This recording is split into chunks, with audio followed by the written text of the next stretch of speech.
আমাদের স্বামী-স্ত্রী দুজনের থ্যালাসেমিয়ার রোগ আছে। চিকিৎসকের ভাষ্যমতে অনাগত সন্তানেরও থ্যালাসেমিয়া হওয়ার প্রবল আশঙ্কা আছে। গর্ভস্থ সন্তানের বয়স ৪৫ দিন। এই সন্তান ফেলে দেওয়া যাবে কিনা? প্রথমত, নেহায়েতই শঙ্কার ভিত্তিতে আসলে কোনো গর্ভস্থ সন্তান ফেলে দেওয়া বা নষ্ট করা জায়েজ হবে না। যদি সন্দেহটা শুধু নিছক সন্দেহ না হয়, বরং সেটা প্রমাণিত বিষয় হয় এবং ভয়াবহ বিপদের কষ্টের কারণ হয়, এই সন্তান জন্মলাভ করে সন্তানের ভোগান্তি নিজেদের স্থায়ী ভোগান্তি বড় ধরনের বিপদের কারণ হয়, তাহলে সেক্ষেত্রে যেহেতু এত অল্প সময়ের মধ্যে হার্টবিট আসে না, ফলে বাচ্চার রূহ যেহেতু তার শরীরে আসে না, সেজন্য আপনার বিপদ থেকে রক্ষার জন্য যদি নিশ্চিত আপনার প্রবল আশঙ্কা থাকে, তাহলে সেক্ষেত্রে সেটা থেকে রক্ষার জন্য এটি নষ্ট করা যেতে পারে, কিন্তু সেটি কঠিন শর্ত সাপেক্ষে। অনেককে দেখেছি মশা কামড় দিলে সেখানে থুতু লাগান। এটা কি কোনো সুন্নাহসম্মত আমল? এর উপকারিতা কি? মশা কামড় দিলে সেখানে সেই জায়গায় মশা বা জাতীয় কোনো পোকামাকড়ে কামড় দিলে সেখানে থুতু লাগানোর জন্য হাদিসে আলাদা কোনো নির্দেশনা আমাদের জানা নেই।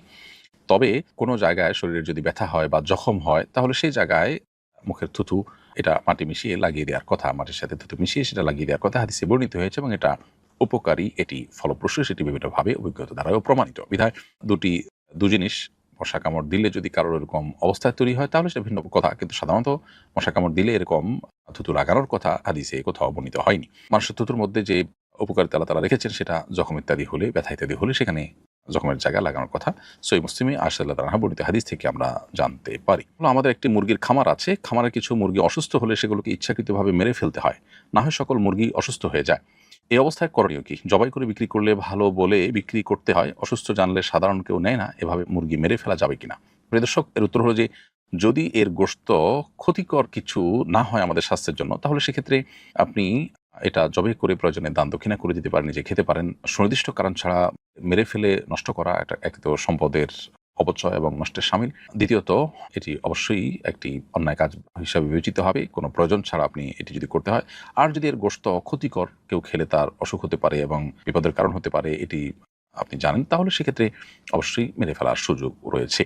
তবে সেক্ষেত্রেও কষ্ট দিয়ে বা আযাব দিয়ে মারার মতো ব্যাপার যেন না ঘটে, সেটি আমাদেরকে খেয়ালে রাখতে হবে। এক ভিডিওতে দেখলাম গোসল করে বাথরুমে কাপড় রেখে আসলে জিনের কুনজর পড়ে। এটা কতটুকু সত্য? প্রিয় দর্শক, এরকম কোনো কথা কোরআন বা হাদিসের কোথাও আছে বলে আমাদের জানা নেই যে বাথরুমে কাপড় রেখে আসলে জিনের কুনজর পড়ে। এরকম কথা কোরআন সুন্নাহর কোথাও বর্ণিত আছে বলে আমাদের জানা নেই। কোনো শিশু যদি অন্য শিশুকে আঘাত করে এবং বড় ধরনের ক্ষতিও হয়ে যায়, তাহলে এর কি হবে? বাবা কি শিশুকে শাস্তি দিতে পারবেন? শিশু যদি শাস্তি দেওয়ার মতো উপযুক্ত বয়সে পরিণত হয়, তাহলে সেক্ষেত্রে শরিয়ার সীমানার মধ্যে থেকে শাসন করতে পারবেন বাবা-মা। আর যদি শরিয়ার শাসন উপযুক্ত যে সীমানা সেটাতে উপনীত না হয়, তাহলে তাদেরকে শারীরিকভাবে প্রহার হোক বা শাসন বলতে আমরা যা বুঝি সেগুলো করা যাবে না। সতর্ক করা যেতে পারে। মৌলিক একটা হাদিস হলো সেই হাদিস, যে হাদিসে নবী সাল্লাল্লাহু আলাইহি ওয়াসাল্লাম বলেছেন যে, তোমরা তোমাদের সন্তানরা যখন ১০ বছরে উপনীত হয়, তখন তারা নামাজ না পড়লে তোমরা তাদেরকে শাসন করো। অতএব ছোট ২ বছর, ৩ বছর, ৪ বছরের কোনো শিশু যদি কোনো ভুল করে, তাহলে তাকে শাসনের নামে প্রহার ইত্যাদি করা জায়েজ হবে না। বিশেষ করে যেটিকে তার জন্য টর্চার হিসেবে বিবেচিত হতে পারে, সেটা জায়েজ নয়। পশ্চিমা দুনিয়াতে অবশ্য শিশুদেরকে কোনো রকম শাসন এর বিরোধিতা করা হয় এবং এটা অযৌক্তিক এবং এটা ভুল এবং এর কুফল তারা নিজেরা ভোগ করছে। শিশুর সবচেয়ে আপন তার বাবা-মা। বিধায় তারা সম্পূর্ণ আল্লাহর ভয়কে অন্তরে জাগ্রত রেখে শিশুর কল্যাণে যতটুকু শাসনের প্রয়োজন হয় শরিয়ার সীমানার মধ্যে থেকে, ততটুকু শাসন বা তাদেরকে আপনার সতর্ক করার কাজটি বাবা-মা করাটা তাদের কর্তব্য, অভিভাবক সুলভ কর্তব্য। একটি শিশু যদি অন্যায় করে, রাষ্ট্র তার জন্য কোনো না কোনো উদ্যোগ নেয়, পৃথিবীর সব জায়গায় আছে, যে অন্তত তার কাউন্সেলিং এর জন্য তো কিছু করে। কিন্তু সেই কাজটা বাবা-মা করলে তারা সেটাকে পজিটিভলি নেয় না। এটা হলো দুর্ভাগ্যজনক এবং সন্দেহাতীতভাবে একটি ভুল অ্যাপ্রোচ। একজন ঈমানদার কখনো সেই পথে যেতে পারেন না। ফরজ গোসলের মাঝে যদি বায়ু নির্গত হয়, তাহলে কি গোসল পুনরায় করতে হবে? ফরজ গোসলের মাঝে যদি বায়ু নির্গত হয়, তাহলে তারপর অজু করতে হবে অজুর প্রয়োজনে, পবিত্রতার প্রয়োজনে, কিন্তু গোসল পুনরায় করার প্রয়োজন নেই। পিরিয়ড অবস্থায় কি সাজদা করে দোয়া করা যাবে? হাদিসে সিজদায় দোয়া করার নির্দেশনা এসেছে। নবী সাল্লাল্লাহু আলাইহি ওয়াসাল্লাম বলেছেন, আকরাবু মা ইয়াকুনুল আবদু মির রাব্বিহি ওয়া সাজিদ, বান্দা আল্লাহর সবচেয়ে নিকটবর্তী থাকে যখন সিজদারত থাকে। তবে সাধারণত এখানে এই হাদিসের এই ভাষ্য থেকে আপনার নামাজে সিজদার কথা উদ্দেশ্য নেওয়া হয়েছে। এর বাইরে তেলাওয়াতে সিজদা, সাহু সিজদা, এগুলো শরিয়া সম্মত। কেউ যদি শুধু দোয়ার উদ্দেশ্যে সিজদায় যান, সেটি করতে পারেন কিনা এ সম্পর্কে অনেক ইমামগণ বলেছেন যে কোনো অসুবিধা নেই, করতে পারেন যদি দোয়ার উদ্দেশ্যে যান। কোনো কারণ ছাড়া সিজদা করা এটা নিষিদ্ধ। সিজদা হবে ইবাদতে, সেটা হলো নামাজের সিজদা আর তেলাওয়াতের সিজদা। আর এর বাইরে দোয়ার জন্য সিজদা করাকে অনেক উলামা ইকরাম অনুমতি দিয়েছেন, কোনো উলামা ইকরাম ব্যাপারে ভিন্ন মত পোষণ করেছেন। তো পিরিয়ড অবস্থাতে নামাজ পড়া নিষেধ, সিজদা নামাজের একটা পার্ট। অতএব এটা না করাটাই হলো নিরাপদ। শুধু দোয়ার উদ্দেশ্যে সিজদা হলো যেটা আসলে নামাজের পার্ট না, শুধুই দোয়ার উদ্দেশ্যে। সেটি অবশ্য হতে পারে। কিন্তু যেহেতু অনেক ওলামায়ে কেরাম এ ধরনের সিজদাকে অনুমোদন করেন না, অর্থাৎ শুধু দোয়ার জন্য সিজদার কথা তারা বলেন যে শরিয়া সিদ্ধ নন।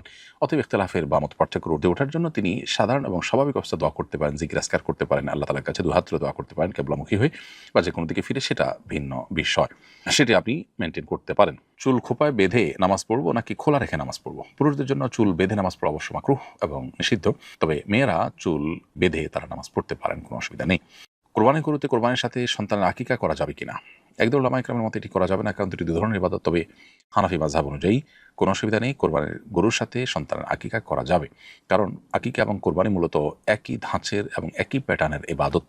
এর দুইটা মৌলিকত্বে তেমন কোনো পার্থক্য নেই, বিধায় একসাথে করা যাবে। বিধায় একটি আকিকার জন্য, একটা ছাগল যেরকম একটা আকিকার জন্য যথেষ্ট হয়, কোরবানির গরুতে যেহেতু ৭ জনের পক্ষ থেকে কোরবানি করা যায় একটা গরুতে, সেজন্য ৭টি কোরবানি হওয়ার পাশাপাশি ৩টি কোরবানি আর ৪টি আকিকার, ৪ ছাগলের কাজ দিল, অথবা ২টি আকিকার ছাগলের কাজ দিল, ৫টি কোরবানি হলো। এরকম কোরবানি এবং আকিকাকে মিলিয়ে একসাথে করা যাবে। যারা নামাজ আদায় করে না তাদের দিয়ে কবর খোঁড়া যাবে কিনা? উত্তর হলো হ্যাঁ, যাবে। কবর খোঁড়ার জন্য নামাজি হওয়া শর্ত, না হলে কবর খুঁড়লে গুনাহ হবে এমন কোনো কথা নেই। তবে হ্যাঁ, প্রত্যেকটা মুসলমানেরই নামাজ পড়া কর্তব্য, সেটি ভিন্নতর বিষয়।